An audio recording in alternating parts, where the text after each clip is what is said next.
How you doing, everybody? Paul here from Flying Colors Painting, and this is In the Trenches. And this is a podcast put together for business owners by a business owner who's right in the trenches with you. This is episode number 21, and it is the 19th of January in 2026. And it's been, about a month or so since I've checked in with everybody. And it's been quite a month, I can tell you. We ended up doing a pretty big job for cash, and let me tell you, cash isn't all it was. It's marked up to be.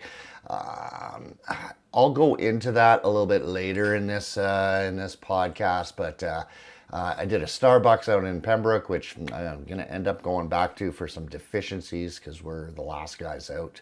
And, so now I got to get a hotel room and stay back up there.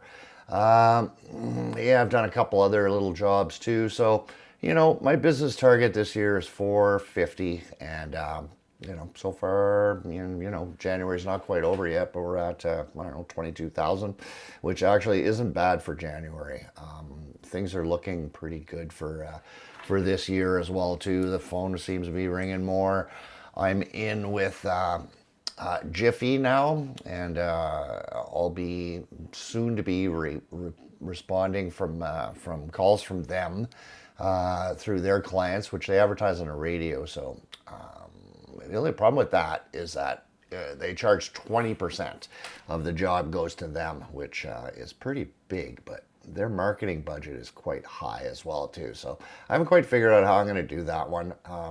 Probably larger jobs. I'll be able to make up for that amount a little bit, but we'll see how it goes. No, there's no such thing as a bad lead, and I'm open to keeping everybody busy. So let's see. Here's an issue that got brought up. I did a New Year's Eve mail out, like email to all my past clients, and there's probably 500 thereabouts on the list. So I put a little, 10% off, kind of just a little newsletter that was talking about paint work and stuff like that, and again offering a 10% discount. And some people will reply back unsubscribe, which is fine. I'm just happy to be able to reach out to some of my old clients. But I had a lady, and I got to get this off my chest. I was thinking about how I want to present this, and I was quite polite about it. But I'll let you guys be the judge of. And if anybody wants to email me or leave a comment on this episode and let me know your opinion on how I handled this. I feel that I've grown, but at any rate, we did a job for her in the summer of the late spring of 2023, and we were commissioned to do her main level of her house, which is fine. It's a small little house in New Edinburgh. However, she had this weird kind of pattern on her living room, so and the ceiling of the living room, and she wanted it all flat. So we ended up skimming all those walls, and that looks great. It's not her complaint. Her complaint is that the paint is cheap, and it really isn't, because super paint semi-gloss is not a paint that's low end. I've done hundreds and hundreds of jobs with that product, and it's all right.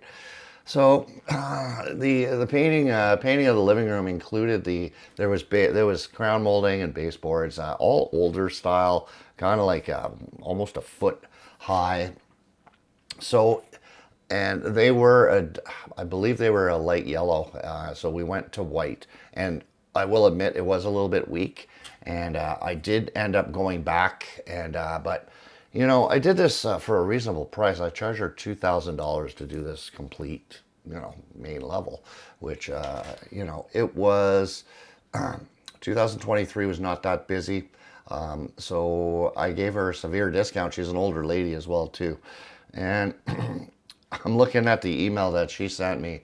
You know, when I sent out this email advisory, and it's like, I'm gonna read this verbatim here.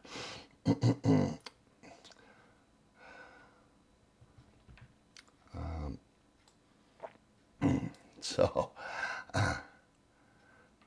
Paul, I hope your life was wonderful. Just get me off the list because I'm the one who made you guys come in, I'm the one you had the guys come in from Syria. Well, they're actually Iranian guys. Do the mud, and basically, I was not happy with the paint you chose in the end. In the end, it was really cheap crap. Do you want me to not review you well on social media or the neighborhood feedback? I don't want to see your ads in my mail anymore. Me, dissatisfied customer. You, like you make a bunch of pretty shit and send it out to people. I live in the neighborhood that rates people who do work for them. This is New Edinburgh, which is also shares with Linden Lee and Manor Park. Rockcliffe also reads this: remove me now from your fucking list. So she sent this email, and it's just like, oh my God, how do I reply to that, you know? And I had to digest this. I really did. I went overnight. I spent overnight and I absorbed, you know, what it is that she had said. I looked up her contract to see exactly what it was. And, you know, I really had to hold myself back from blasting this woman. And so I wrote her back the next day at like 8 in the morning. And I said, wow, this is such a rude letter.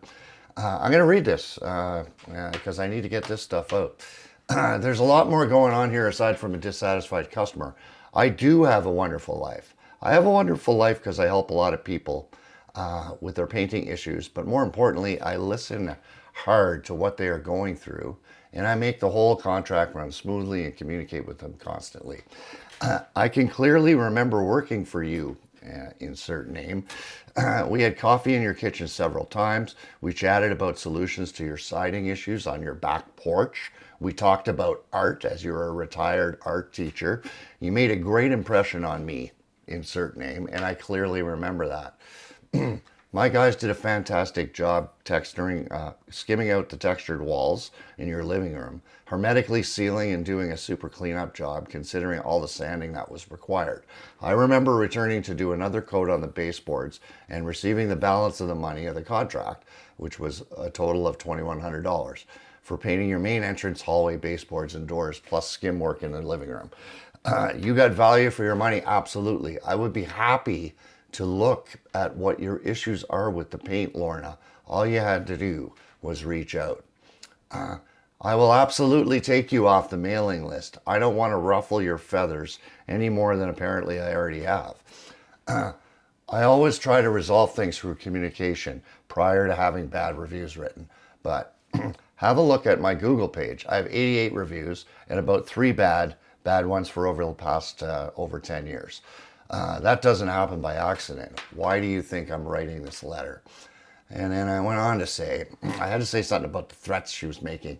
I said, I don't respond well to threats. If you feel that you have to write me up in whatever neighborhood social media postings, then go right ahead. But know this, I have the last word on all of that. I will explain my side of the story and how I followed up and what was involved in the contract and helping you out with a severely discounted contract just to be a nice person. People will see things as they are. You're being bitter after 3 years and not reaching out to me and me trying to help you out like so many others in New Edinburgh, Rockcliffe, and Manor Park. I have worked hard on my positive reputation and I will continue to help people with their painting contracts and on a personal note, their substance problems. You might recall during our conversations that I'm a recovering alcoholic and drug addict for the last 16 years. I have a lot of sponsees and I'm really involved in the community on that level for a long, long time. And it taught me karma. So yes, my life is quite wonderful. it sounds like yours could use a little bit of that. And I felt great sending this. However, she did write back to me, and I'll give you her response to this. You know, she she said, I don't look at Google pages. I don't waste my time on a computer. I do remember you talking, and I do remember you being a good communicator, and I do remember withholding cash, and you came back with your guys to finish the job. I was in touch with those men without your connection. I wanted to hire them to come back and do some work. However, they went off and started working in another city, and I know that they may or may not be in town. I have other things at my place than paint right now, and I would hire you again based on your wonderful communication style. No, because I don't like the paint you used. And she goes on to say, after I asked you to leave, the person that finished the job with your paint said that it's such cheap paint, but I will use it because you have it in your house. He did a job that a person doesn't even paint anymore. And it doesn't matter. You're a wonderful person, and you make beautiful letters, and you write wonderful bills. and to me, the whole business is based on cheap paint and a lot of paper. So I'm glad you help people out, but frankly, get me off your mailing list. And she goes on and on and on about this. You have a wonderful way of communicating with people, and a colorful letter, and a wonderful way of writing these stupid letters. Can you remove me from your stupid list? I removed her from the list of the letter before. But, you know, I did a podcast early in this series, and it was the third one. The third podcast, I did a series on how to be happy. And I talked about I made 6 little videos, and one of them was about resentment. And, you know, the resentment, one of my best ways of not getting angry at somebody or staying angry is to feel grateful that I'm not living in this lady's head. I had to exercise that, and I've learned this. Excuse me. I've learned this in business. I've more learned this in recovery. Because if I live with someone else's anger, being angry at somebody and not being able to let that shit go, I'm just going to be miserable inside at that person. What do they say? Resentment is like drinking poison, hoping the other person's going to die. But it's not. You're the one that's going to die. So, I mean, I was able to exercise that, and it's nice to be able to get this off my chest as well, too, because that's what I've also learned is to talk about it. When I talk about a problem, it's halved. When I talk about a joy, something that's going good in my life, it's doubled. You know, that's what I've always been taught, and I pass that on. And I needed to get this off my chest because, I don't want to poison myself. I don't live like that anymore. And it's like, yeah, this lady's got some problems, She hired another painter, but the painter used the paint because he didn't want to buy new paint. I don't understand that. Like, I don't know. Just a lot of stuff doesn't make sense. And, I really don't want to waste any more of my time. I took her off my list, off my mailing list. And, God forbid something sneaks through and gets to her somehow from me.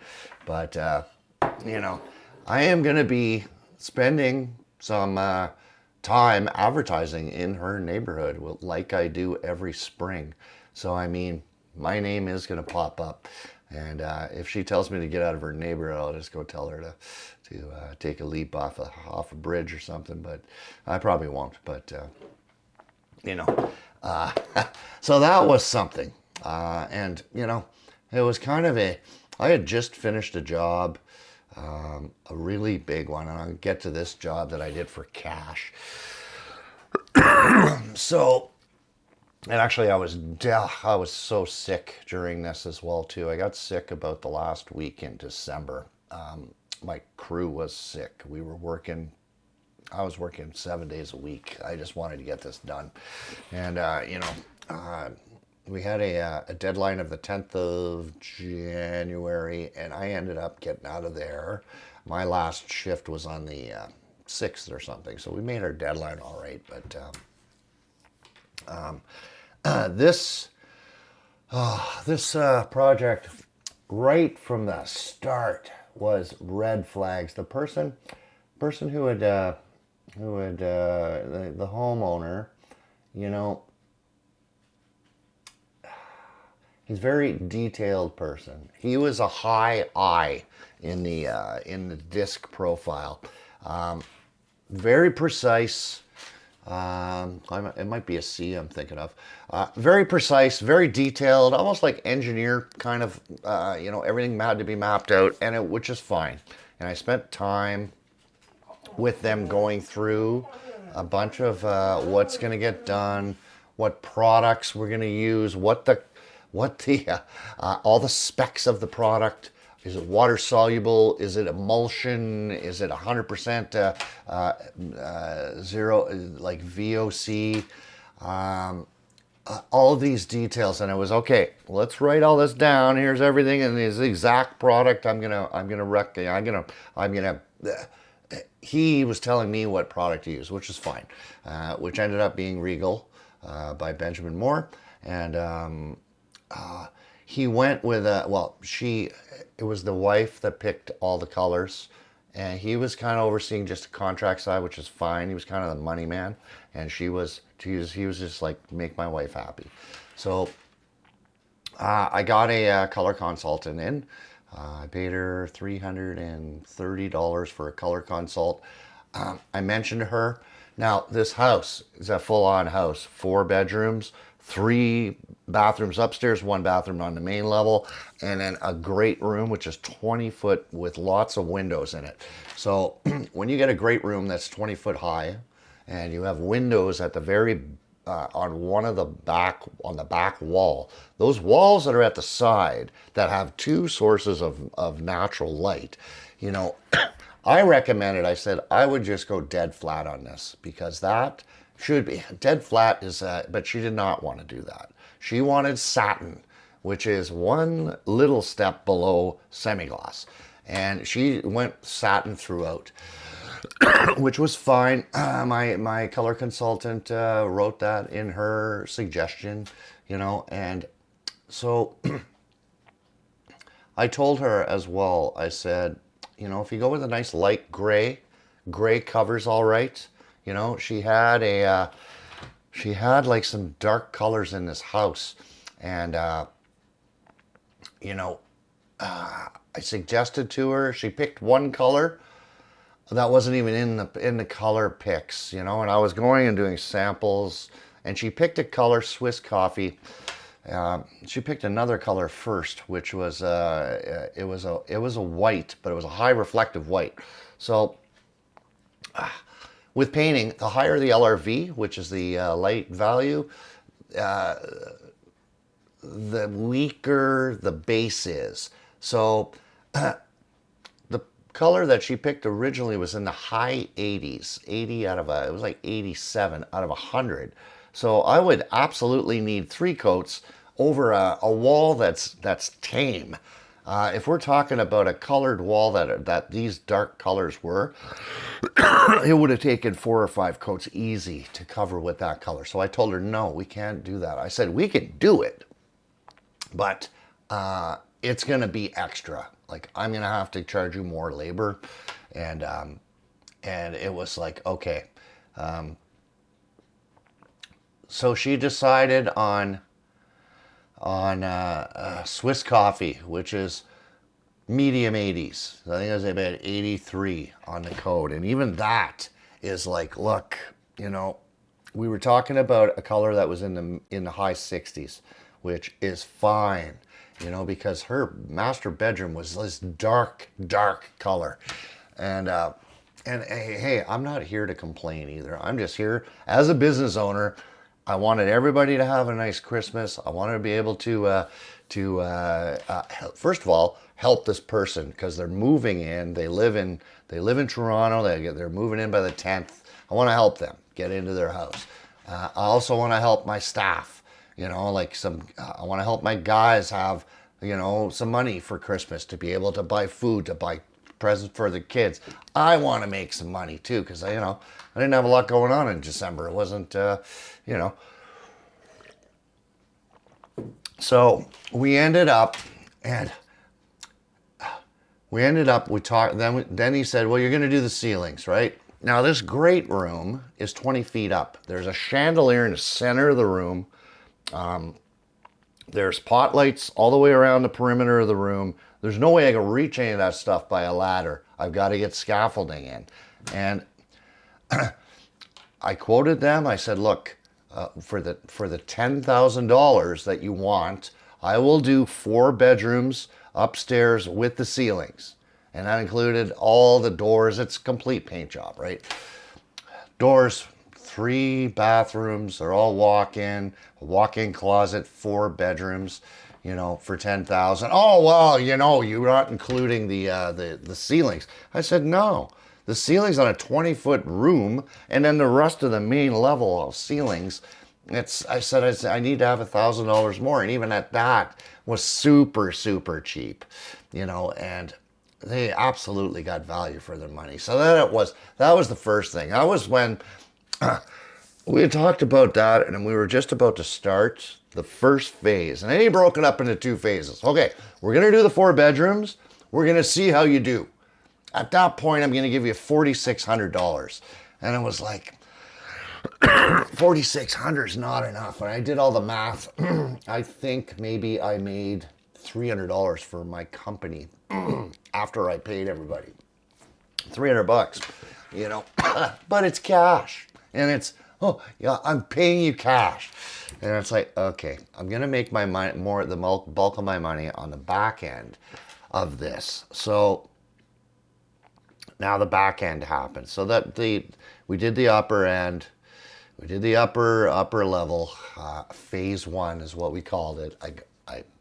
I collected my $4,600. I paid all my guys. I bought all the paint. I sort of front loaded all the paint on the first bill. That's why there's only $300 for my business. Now we're doing the great room, and I decided I'm going to spray all the ceilings. That's it. We're just going to try and keep it down. They had a highlight wall in their master bedroom as well too, that we had painted one color. She didn't like it, so she wants me to change the color of it's a slotted square sort of design highlight wall. And I told her, I said, including paint's gonna be an extra $400, because it takes that long to do it, So, okay, that's fine. We're all good. It was a dark color, this wood wall as well too. So dark colors with wood. Whoever put it on did not caulk anywhere. And you don't really need to caulk anything with a dark color because it's dark. You're not seeing shadows of where the gaps in between the wood and the wall is. Now, when you use a light color, all of that comes to light. It's like right in your face. Well, what about all these marks? I said, look, if you want me to caulk your, and that was at the end. I was trying to get paid. And it's like, look, I will come back. It took me probably 2 hours to do that, to caulk everything all up. And then I just said, okay, screw it. I'm going to spray it. And I taped everything up and I sprayed it. And realistically, it took about 3 hours to do. But it's just an example, one little example of how this job went. And so the second half of the job was worth $5,400, and she decides that, and the color actually is not that bad. It's a color that covers pretty good. However, it's a cold gray, and it's baby blue, almost like a light purple at night. And it's like, for me, for my choice, it's not it. So those big walls in the great room, I begged her. I said, please, go like a low sheen on those walls, because with satin paint, you can see every roller mark. I painted those walls 4 times. I went back and tried. everything shows in direct sunlight. And we have got, at that time, all of the blinds are up.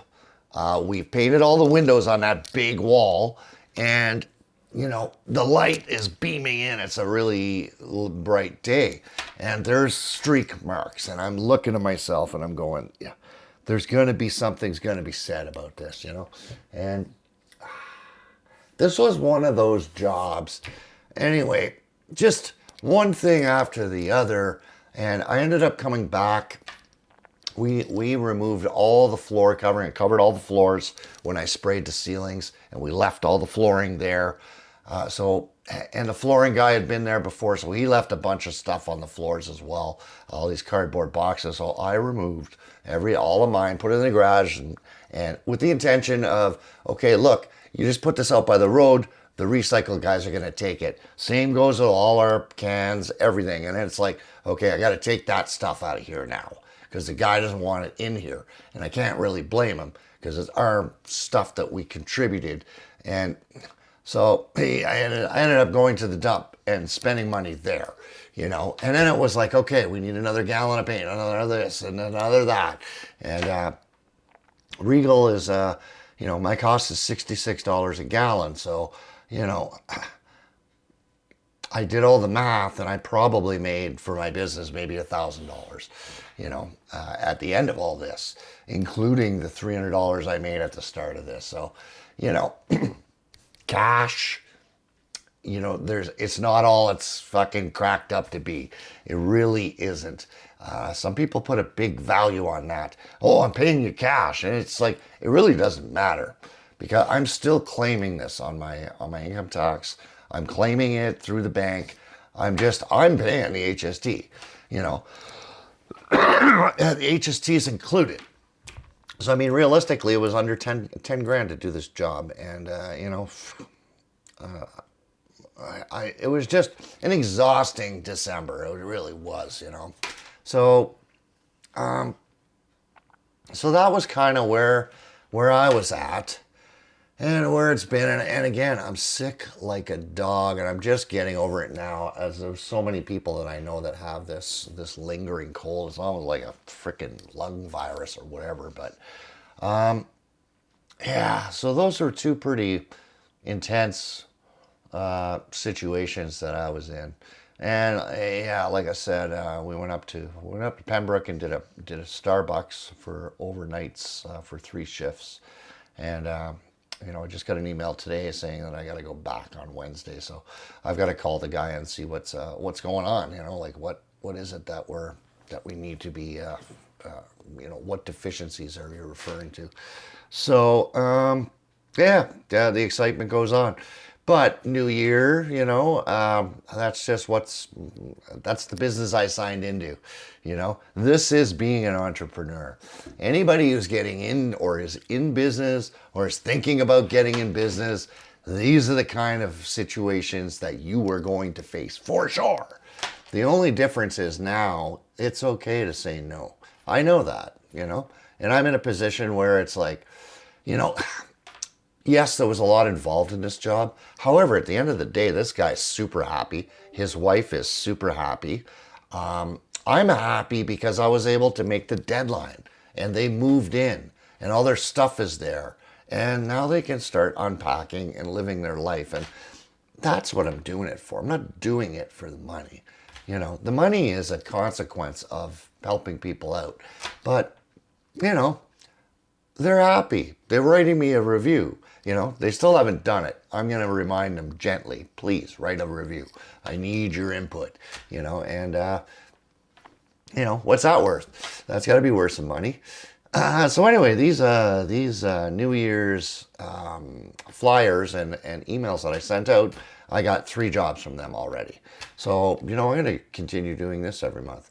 And one job we're starting next week from today, which is a week from Monday, this Monday now. And, it's a $2,500 job and relatively straightforward as well. I've got another job that's starting in about 3 weeks from now. It's a full-on house. So, that one's worth 13 grand. So, I mean, it's a good way of advertising and, tapping into people that I've worked with before, except for this lady. I don't really want to work for her. All I can do is just I can pray for her, and that's what it is. So anyway, I'm in the trenches just like everybody else. And just because you're running a business doesn't mean that, I am the main firefighter. I'm the guy with the hose, and that's what we are. We just put some fires out every once in a while. We have to. However, if you've done your homework and put some steps in place, like some SOPs, standard operating procedures for everything, and keep improving your business, it will flow a lot better, and there won't be as much reason for the hose. So, in the trenches, Paul, Flying Colors Painting, we're in this together, and that is how we roll. We'll see you in about a month.